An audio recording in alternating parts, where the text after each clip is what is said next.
Hi, everybody. So today we're talking with Franka Gabler. She is a local landscape photographer from Corscold, California. Franka has been photographing beautiful landscapes for at least a decade, right, Franka? Yeah, almost 15 years. Almost 15 years now, and she's represented by multiple galleries all over the Central Valley. So thank you so much for being here today, Franka. Thank you for having me. I'm really excited to be here. So, first off, wanted to look around your website a little bit. I see that you have your homepage, you have places to get orders, your biography, but really what I'm looking at is your beautiful portfolios here. And one of the first things I noticed was that you actually have two different portfolios for Yosemite. You have one that says Yosemite Small Scenes and then one that says Yosemite Icons. So, what's the difference between these two? Well, Yosemite icons show, they're mostly like postcard images of Yosemite icons, such as Half Dome, such as El Capitan, all the famous Yosemite waterfalls. And they are all kind of represent the full view. The difference is that if someone else was standing beside me and photographing the same wide, expansive view, they would likely have position.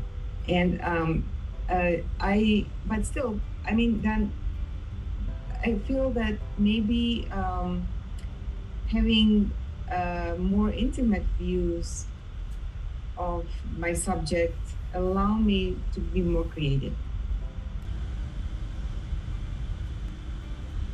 Okay, so let's take a quick look at these small scenes. So with small scenes, some of them were captured in an area like tunnel view where I was standing with 20, 30, 50 more other photographers. But since I was using a telephoto lens, it allowed me to extract a composition from a well-known place without really showing the entire thing.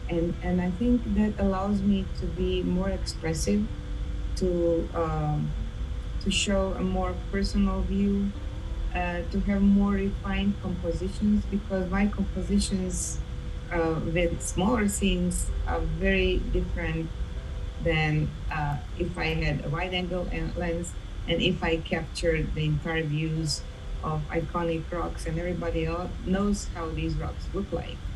And so smaller scenes allow me to be more creative, and it personally I feel more rewarding with personal. I'm feeling like I'm discovering something new. I'm feeling that I'm showing a different perspective, um, and and then the most important thing is it's more rewarding to me, and people will do recognize that. They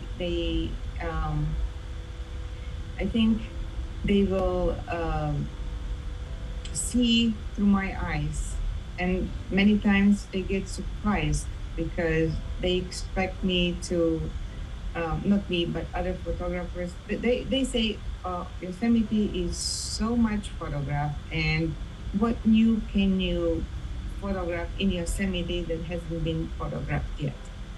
And yes, I'm photographing the same rocks, but in a different way. And you really just hit on a bunch of really good points that I want to make sure that I emphasize for my students. So one, it's the lenses.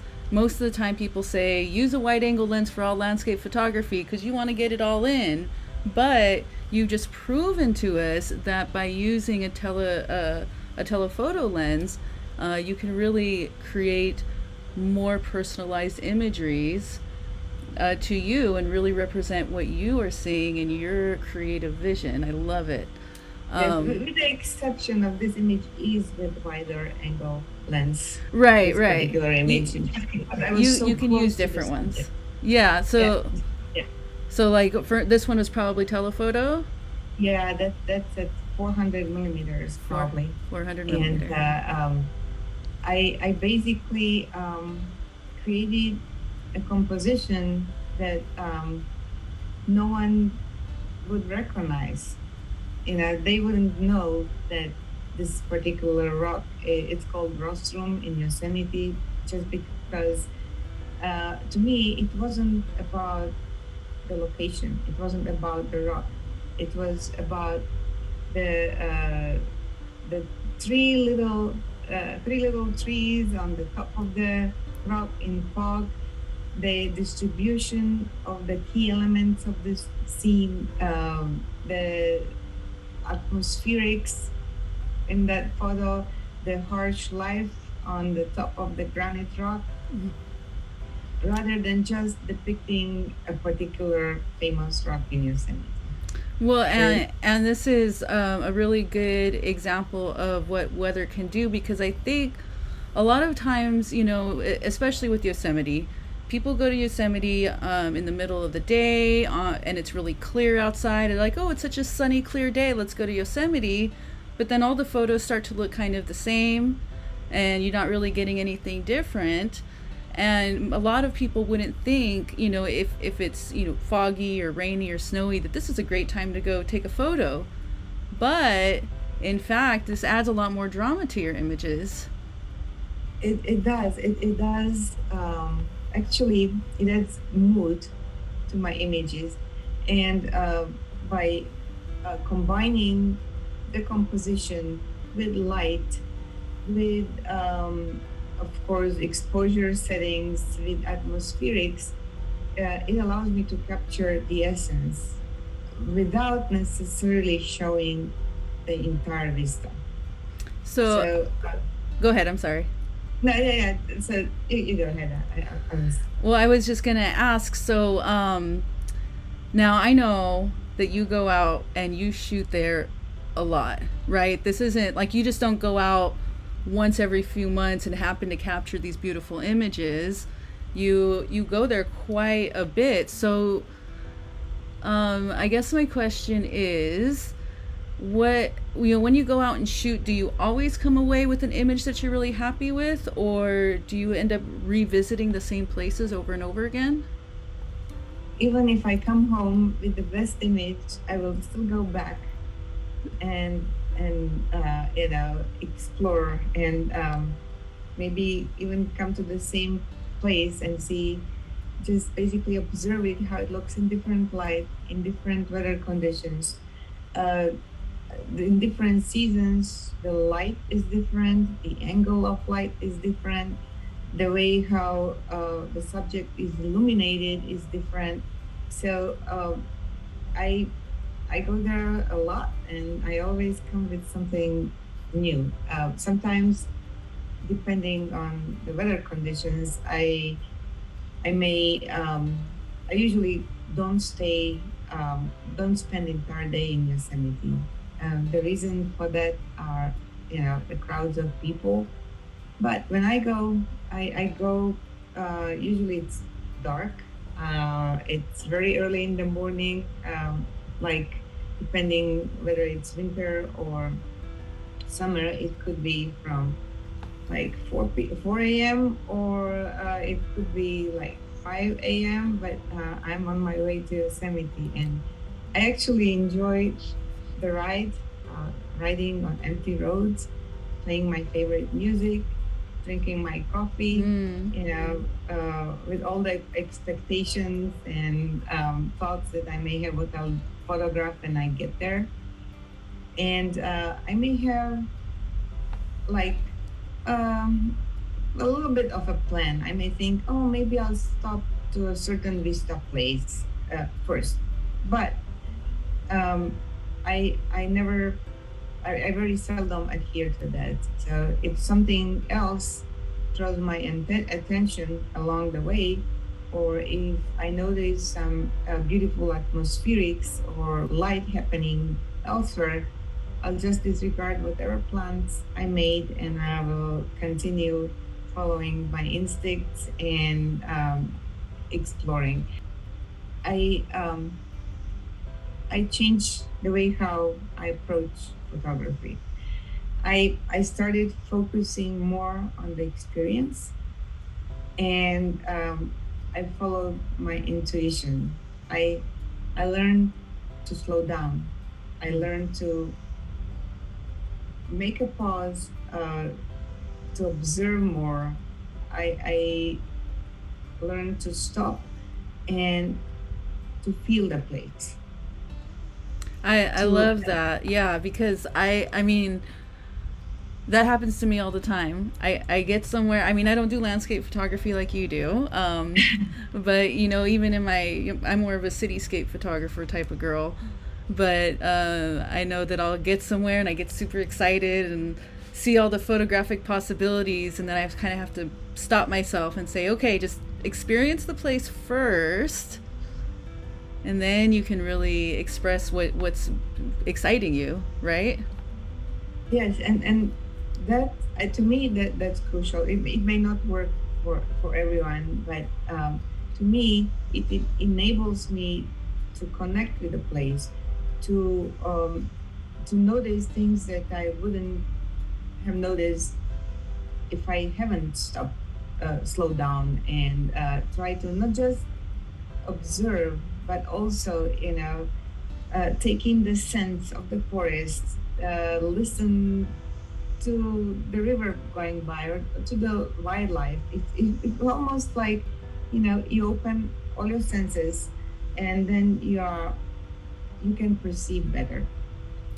I discovered that I love quiet and moody scenes. Mm. Um, and so I was inspired by quiet and moody scenes ever since. I've been doing, still when I see fog and mist, um, my heart starts racing. I That's the kind of photography that I like. And mist and fog are my favorite conditions to photograph, since they allow for different compositions and interpretations. They uh, they allow me to simplify I love from it because subtle. I think usually when people first start out, especially with landscape, like I said, the wide angle, trying to capture everything because you're kind of taken aback by, you know, the beauty and grandeur of a landscape.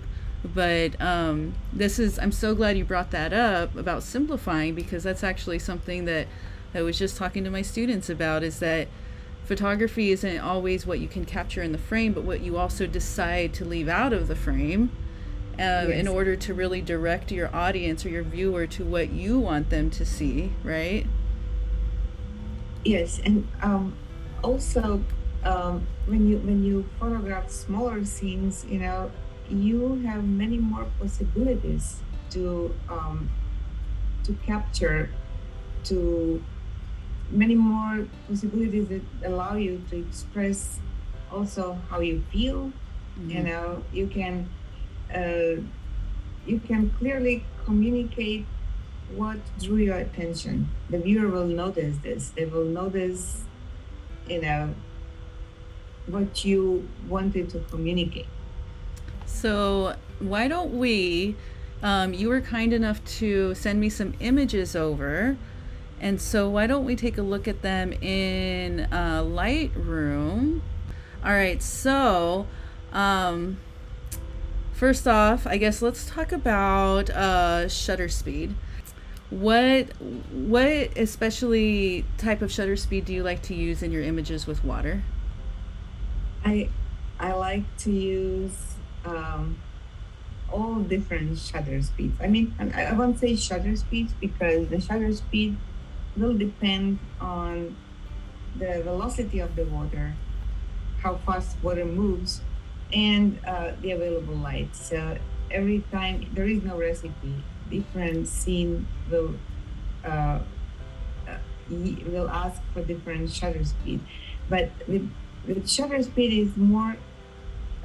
It's more, to me. It's more about what you want to express. Mm. Uh, you can depict. smoothness of water, you can choose to depict and portray movement, how more, and have some texture in water, or you can choose really fast shutter speed that will freeze the water, which will, with such images, you can portray the power of water.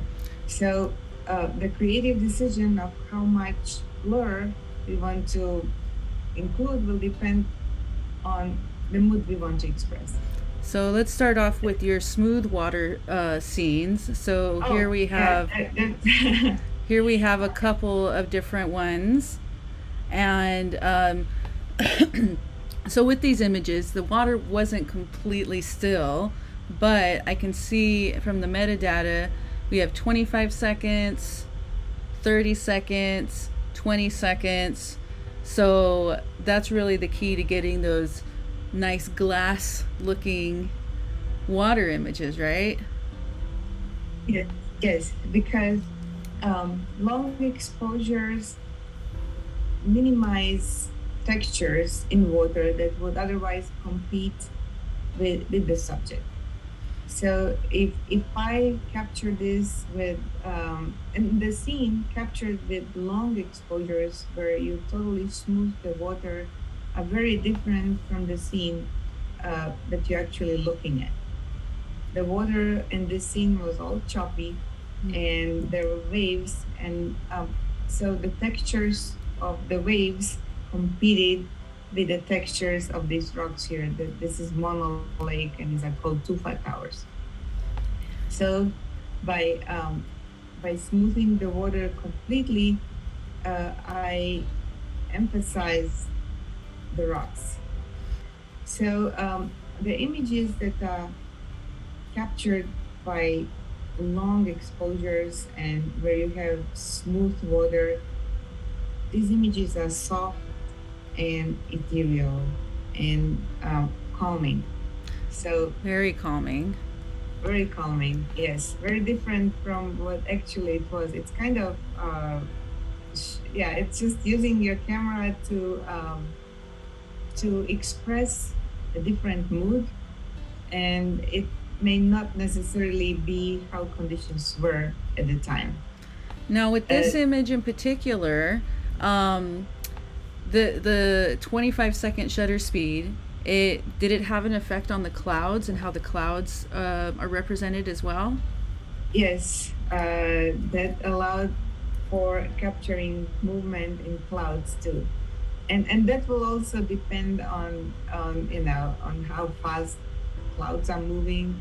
Sometimes if they're too still, you will not be able to capture anything. And in this particular image, the movement of clouds made them more directional. And by smoothing everything else in this image, it brought the attention, and by direction, the clouds are captured. You see triangle, they're pointing to the tufa towers. So That's beautiful. They almost act like leading lines, right? yes, the Bringing tip us of the straight. triangle of the clouds directs the viewer eye to the tufas. It's beautiful, and I see. So looking really quickly at what else we got here. So this was with a pretty wide-angle lens, 16 millimeter, and you're a Nikon shooter, I see. Yes, I have some. I have used Sony's, but Nikon is my workhorse. Is it okay? Yeah, yeah. With Nikon, I'm most comfortable. Wonderful. So let's take a couple quick looks. And so this is the same subject here. This is the same place, right? Yes. But Yes, radically different feeling though. So we have very calm here, and this one, well, first of all, it's color. So there's this beautiful vibrancy to it, but I can see that here, we have 0.8 seconds, so not even a second long exposure versus this one, which was 25 seconds long. So what were you with these settings? What were you showing with this? So I wanted to capture the motion, but also to preserve some textures. So the streaks and swirls of water movement were more prominent because I wanted to create a more dynamic mood than if I blurred out water completely. Mm. So this image I can't see from here, but it's what does it say from the shutter speed? We have zero point 0.8 seconds. So at Uh, f16.8. Yeah. yeah. So it again that's actually may not be. It doesn't matter because it depends on the speed the water moves. But what I was able to to depict is those textures in the waves, the direction that waves move, and you can almost hear, how those waves are touching the shore, murmur of the waves caressing the shore. It's absolutely stunning. I love it. All right, let's take another look. Let's see what else we have in store here. So, oh, let's see. Let's go. There we go. Were you standing in the water for this one? No, no, My feet are feeling cold just looking at this photo. Well, it was cold, but this was taken from Sentinel Bridge. It's actually my.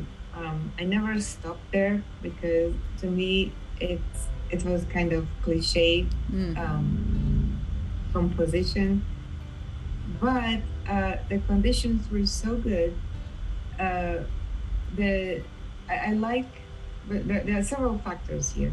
One is it was snowy, and the snow kind of uh, how would I say, it made everything brighter. Otherwise, I would have all the dark trees on the shoreline, and they would carry too much visual weight.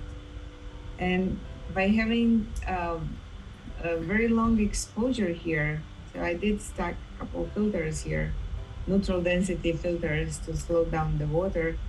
I by blurring the water, I brought emphasis and leading lines towards the half dome, and I emphasized the half dome, and I minimized every other textures that would compete with the half dome. So I was able to clean the image to make it more simple by eliminating additional textures in water. And you can see direction, how right there how the water flows.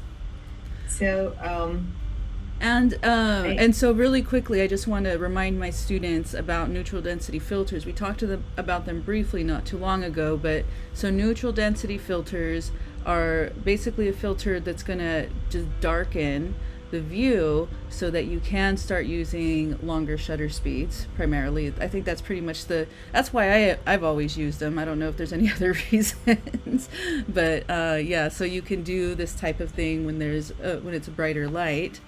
It's really beautiful. Let's take a look at a couple more, and we're getting close to our time, so I don't want to keep you too much longer. I guess let's see. We looked at that one.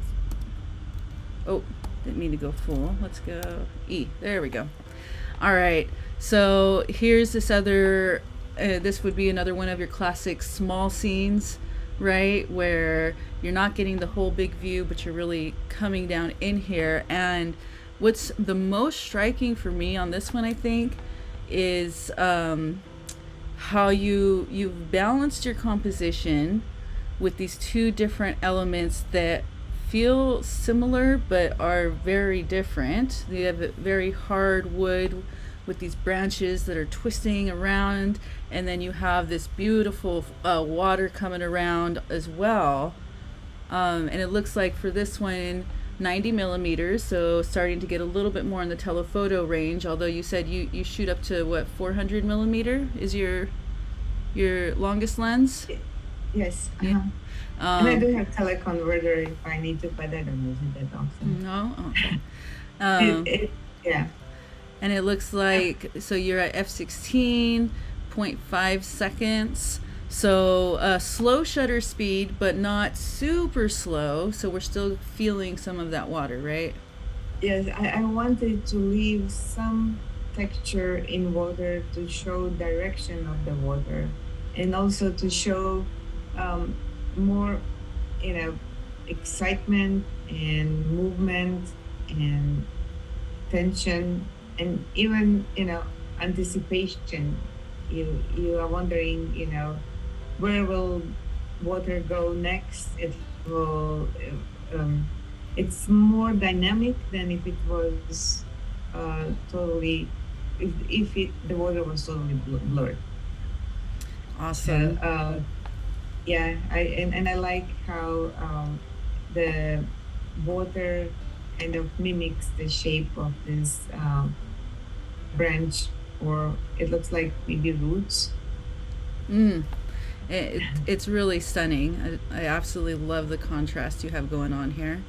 So, for your work, the primary way that you do generate some income, at least, is through galleries, selling prints through the galleries, and you are, like you had mentioned before, you're part of Sierra Arch Trails. And so, for my students who don't know about it, Sierra Arch Trails happens once a year. Usually, it just happened, right? So, Yeah, September? just last weekend. Yeah, it was last weekend. So the beginning of October usually then, and where there's artists from the Coarsegold and Oakhurst area that have usually their homes open. There's some galleries open, and you can go and see the work. Franka, you've been participating in this for years, and so people can actually come to your home and see all of your images. And I think yeah, and I even got to look around your work area a little bit last time to see your whole operation, because it's not just taking the photos; it's also printing,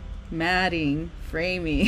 Yeah, it comes with expenses, but um, yeah, but if you want to make income, it's very hard to make income just from. You will have to go in some type of education, whether it's um, photography workshops or maybe private workshops or publishing books so people get to know you. Speaking at photography conferences, that's one way, but in order to get there, you really have to be established Mm. either as an educator or as a photographer.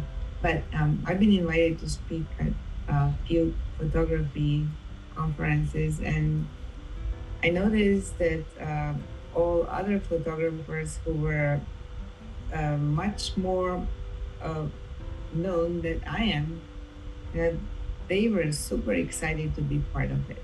Mm. They said and it's a great opportunity to learn too and see different types of photography, learn new techniques. And Wonderful. Well, thank you so much for sharing your work and your experiences and your knowledge with us today, Franca. I know my students are going to be very grateful to hear your insights. hey, you're welcome. I'm really happy to be able to share my perspective. Awesome. Thank you so much.